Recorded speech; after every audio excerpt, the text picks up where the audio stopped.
Hello and welcome back. In this lesson. We will explore how to process large files efficiently in Perl. When working with large files, data dumps create CSV. Loading everything into memory is not practical. Instead, should learn techniques like reading line by line, using streamings, and buffering to handle large files efficiently. So let's start. So first we will see how we are reading line by line.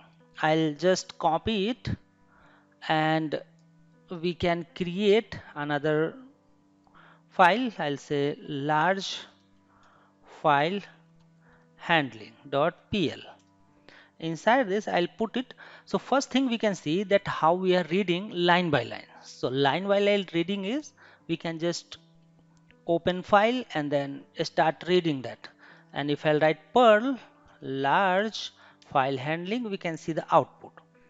The thing is, in this particular approach, that only line, only one line is loaded into memory at one time, reducing memory usage. Instead of loading complete file, for example, in the previous session we have seen that we are loading all content in memory, which is not correct. One right way is we can use line by line, and this way we are only loading one line at a time, which can reduce the memory load. Another approach we can do is if we need to process data in chunk instead of line by line, we can use sys read, and using sys read we can do that. We can start by creating one object $buffer, and then we'll use sysread. Here we have to pass the fh, that file is opened. Then we have to use this buffer object, and then you have to mention the size. So at a time, how much memory you wanted to use. So we wanted to read at least 1 kilobyte at a time. So we can provide here 1024K, and then we can start printing the data. So I'll say print dollar and then we'll say buffer, and after that we have to close that. So I'll say close dollar fh file handling, save it, and let's see if it is working or not.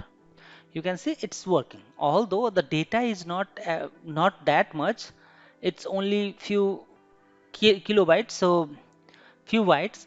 But if you use this approach, it can handle large binary files, structured data, and we can we are using this technique frequently while reading the files. This is very efficient technique to handle that.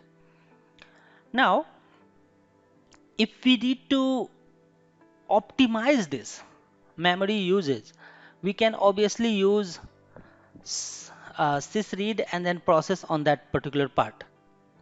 So as of now, you know how to process the large file efficiently.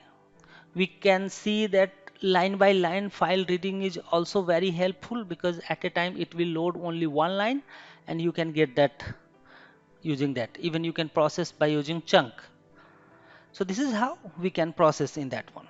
In next session we will see how we can handle error and we can debug file handling operations. Thank you.